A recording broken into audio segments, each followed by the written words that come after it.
G'day guys, in this video we're saying Salamat Tinggal to Sandakan and heading deep into the remote Bornean jungle. We're jumping on a speedboat and making our way along the mighty Kinabatangan River, a place we've dreamed of exploring for years. For the next 3 days we'll be staying at the famous Sukau Rainforest Lodge, tucked right on the riverbank in the middle of one of the most wildlife-rich areas in all of Southeast Asia. We'll be heading out on sunrise and sunset cruises, drifting along the waterways in search of the incredible species that call this river ecosystem home. So put on your life jacket and hop on board as we head deep into the jungle.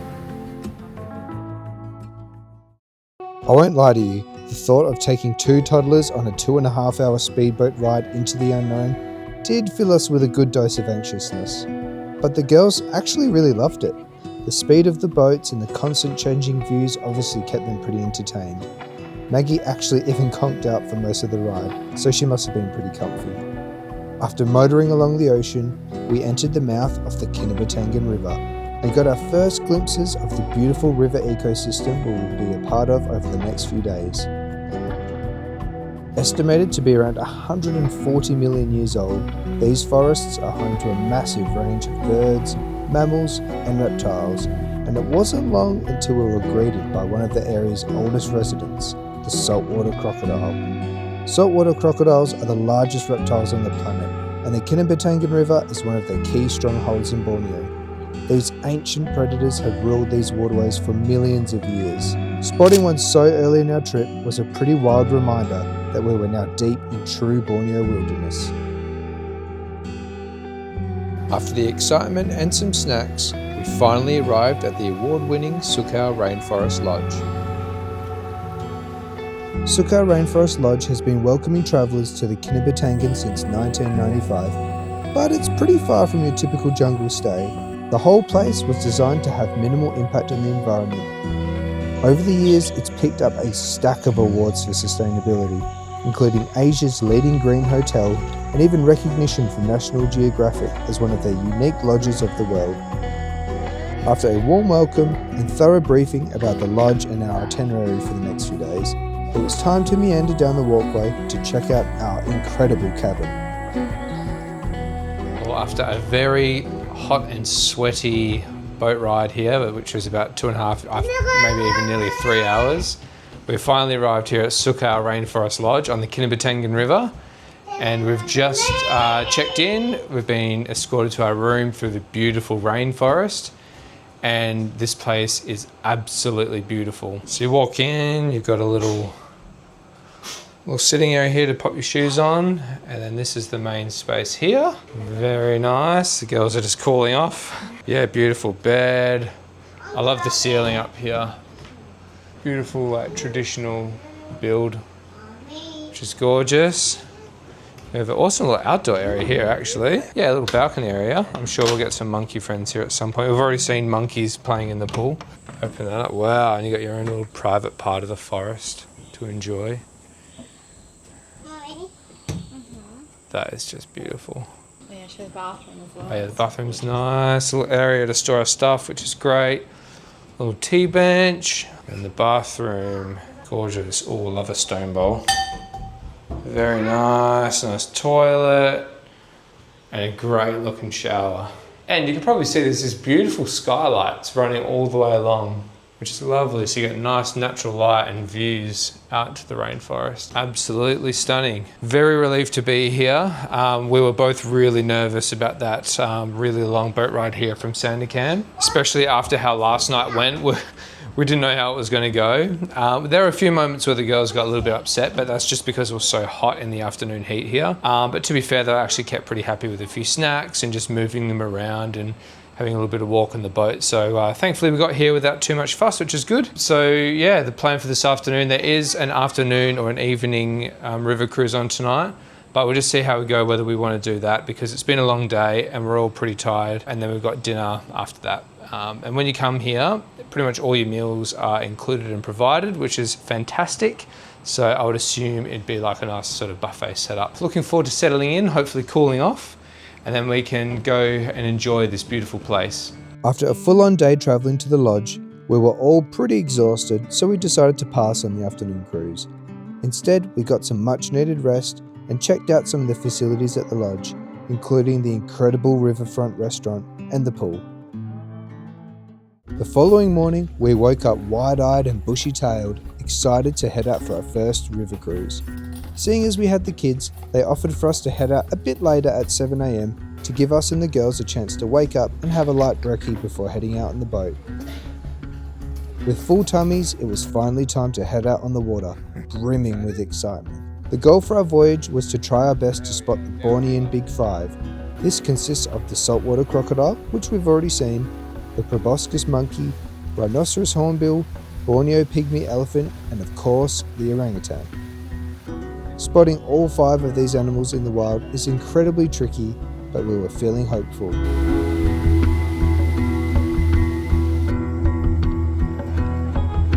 Whilst we were quietly motoring upriver, we started to spot an abundance of bird species, such as this elegant great egret fishing along the river's edge,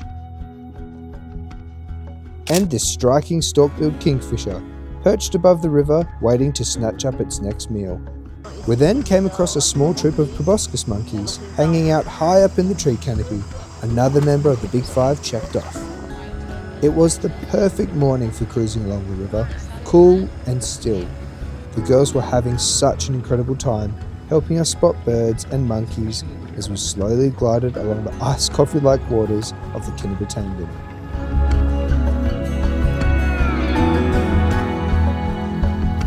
Suddenly, we spotted a bird I didn't think we would ever see in the wild, a white-crowned hornbill. These guys are one of Borneo's most striking and elusive hornbills, instantly recognisable by its David Bowie-like shaggy white crest and long tail. They move quietly in small family groups through the mid-canopy, feeding on fruits, insects and the occasional lizard. They're also listed as near threatened, so spotting one along the Kinabatangan River was a pretty special moment. As we cruised further upriver, the calm was suddenly broken by a burst of noise coming from the tree line. We slowly came around a bend and spotted the source of the chaos, a huge troop of short-tailed macaques gathered at a small stream, all jostling and chattering as they tried to figure out the best way across. As we watched, the troop finally worked out their game plan: climb up the low branches and leap across to the other side. Most of them made the jump with ease, but a few of the smaller macaques mistimed it and splashed straight into the water below.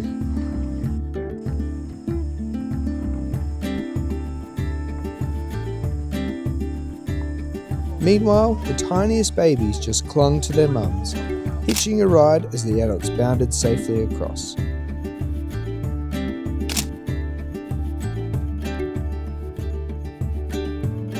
As the troop disappeared into the forest, it was bang on lunchtime, so we sped back to the lodge for something to eat, serenaded by the sounds of Sadie belting out the Moana soundtrack on the bow of the boat.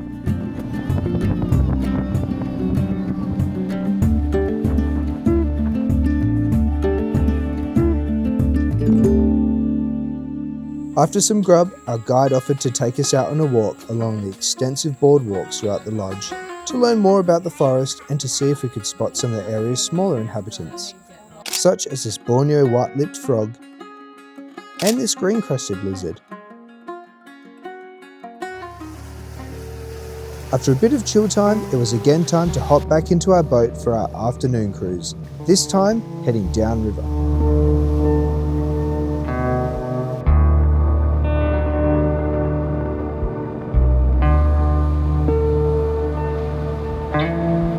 Leaving the main river behind, we turned into a smaller, slow-moving tributary, gliding silently through the jungle's calm, untouched stillness.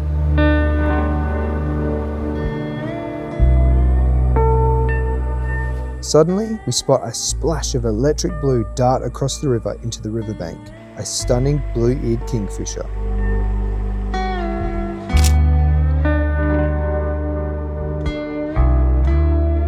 We drifted along a little further, and then we saw it, a seriously prehistoric-looking creature that had us feeling like we'd just stepped into Jurassic Park, the rhinoceros hornbill, another member of the Big Five.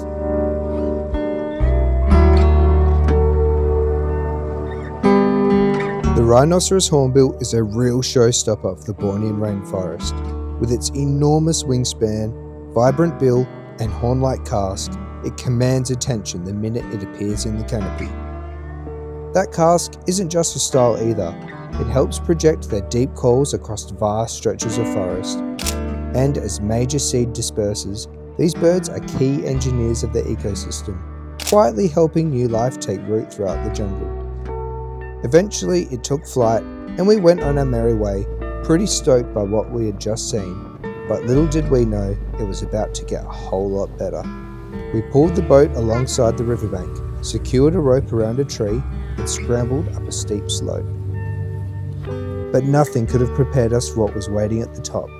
A small herd of Bornean pygmy elephants, slowly moving through a recently cleared palm plantation in search of food.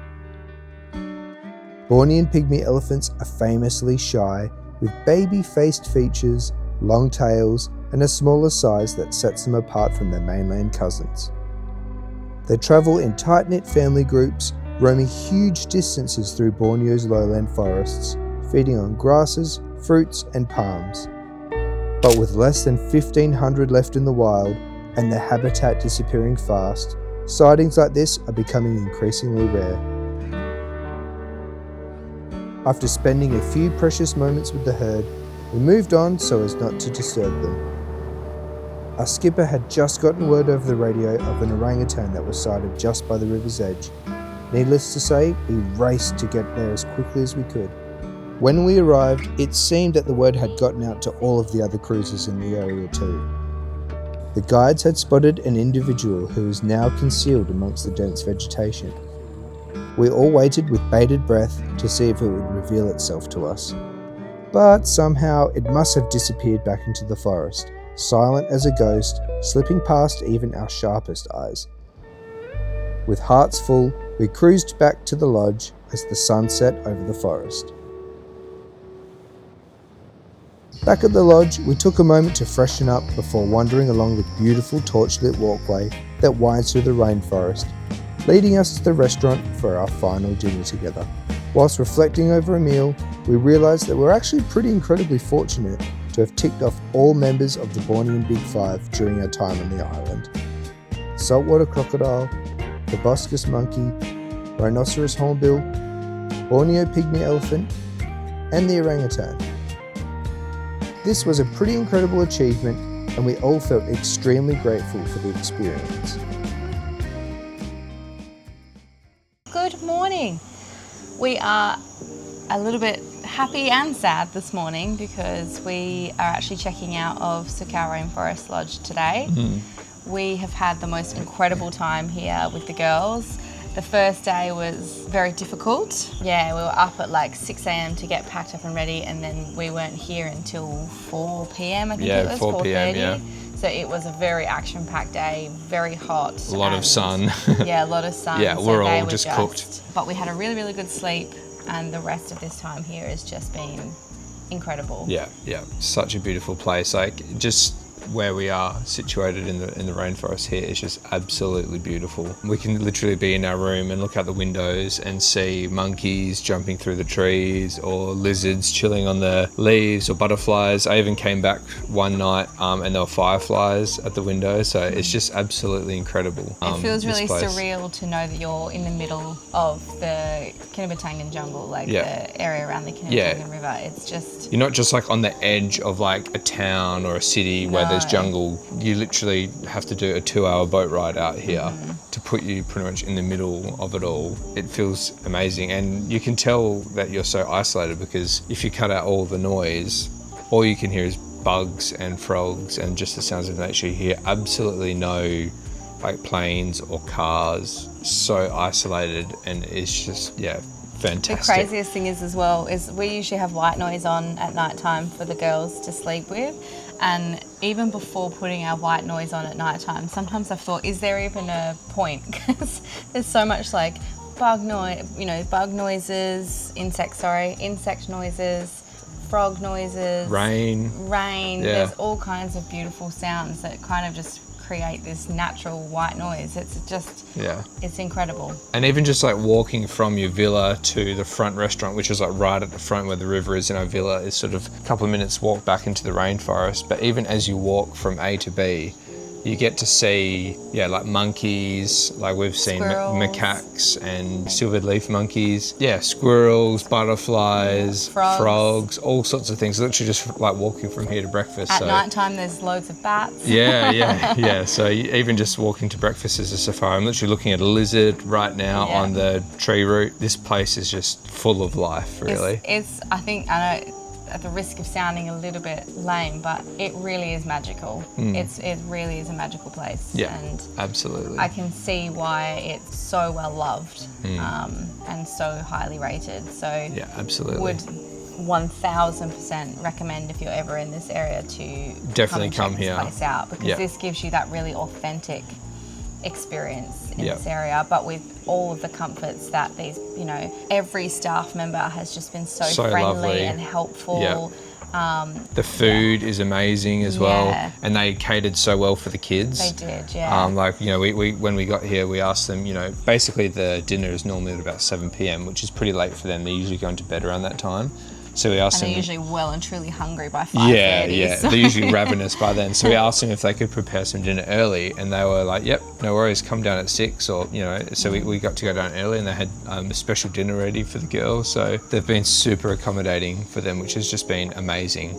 And you can tell like they haven't hosted children that often, given the nature of it, but that they are really open to hosting children, and they really want to help you come here with children. And I mean, even down to the fact that we were given our own bus and boat transfers by ourselves. All of our boat cruises have been our own boat. We've had our own private boat, probably for the comfort of our kids and us, but also probably for the comfort of other guests that don't have to listen to the girls They've kind whinge. of decided to keep the children and the rest Maggie's of the guests. crawling down.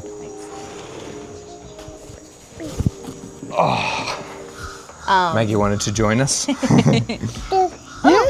say hello. Hello. Say hello. Got a Milo biscuit mush. Yeah. They basically said they would like to try and keep our family with the children separate to the rest of the people here, which is absolutely fine. Well, with those sorts of things, and that's absolutely fine. As Aaron said, that's kind of a win-win. It's a great thing for the rest of the guests, just in case our kids do decide to, in case their emotions get a bit too much for them. And it's a great thing for us because that was so much less pressure for us, because we were starting to get a little bit anxious about the boat cruises, particularly that if our kids do have big emotions, shall we say, whilst on the boat, we don't want to disturb other people with that. And we were starting to feel a bit anxious about that, but the fact that we've been given our own cruise by ourselves has just been incredible. And our guide has been incredible. Our guide, Shirley, she was a godsend for us. Basically, since she picked us up from the Sabah hotel, she's been incredible, not only for us, but also with the kids as well. She's been nothing but helpful in trying to help us out with the girls, or if they get a bit wriggly or a bit upset, she pulls funny faces and tries to make them laugh, and is just incredible. Not only that, she's also an incredible nature guide as well.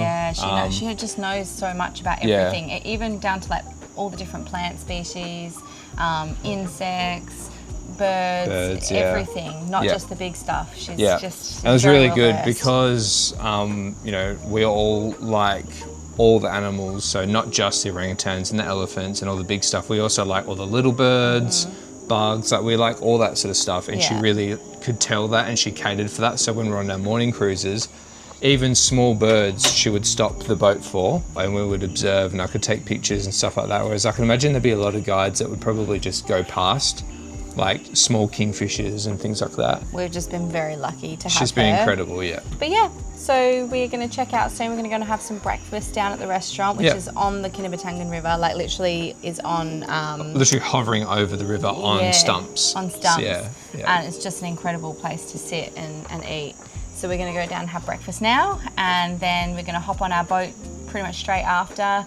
It's going to take us back to Sandakan, and then have a quick bit of lunch, and then straight onto an aeroplane to Kota Kinabalu. Yeah. So we're very excited actually to check out Kota Kinabalu. Yeah, we're going to be there for 4 weeks, so it'll be a nice chance for us to sort of slow down for a little bit again, because we've been traveling pretty fast in the last sort of week or so. But even still, I feel like the 2 weeks that we've been spending in like Langkawi and KL, I feel like they went quite quick as well. Yeah, I feel like 2 weeks is probably not Depends too on bad. the place, yeah. It's a medium amount. Like it's maybe a tiny bit too fast to do it lots of destinations in a row of 2 weeks. Yeah. Because right now I'm really feeling that I can't wait to get sort of settled down somewhere for just 3-4 weeks. It'd just be nice to like unpack our bags properly, and get the kids back into a bit of a routine, because they've definitely kind of fallen out of, or started to fall into some bad habits just purely because of what we're on the go constantly, so we're kind of having to cater to a life on the go right now. But once we get excuse the crows, once we get settled down for that 4 weeks, we can start building up a bit more of a routine and get those good habits back into place again. Super excited to check out Kota Kinabalu. Oh, found my mic. But yeah, a bit sad to say goodbye to here because it's just been incredible. Yeah.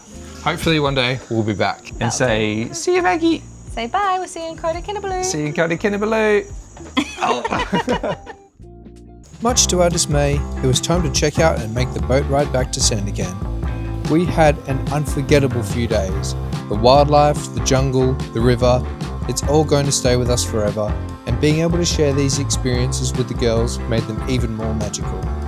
With that said, we're off to Kota Kinabalu next, so stick around for even more adventures in Sabah, Borneo. If you enjoyed this video, we would love it if you could give us a like and subscribe to the channel to tag along with us on our journey. See you next time.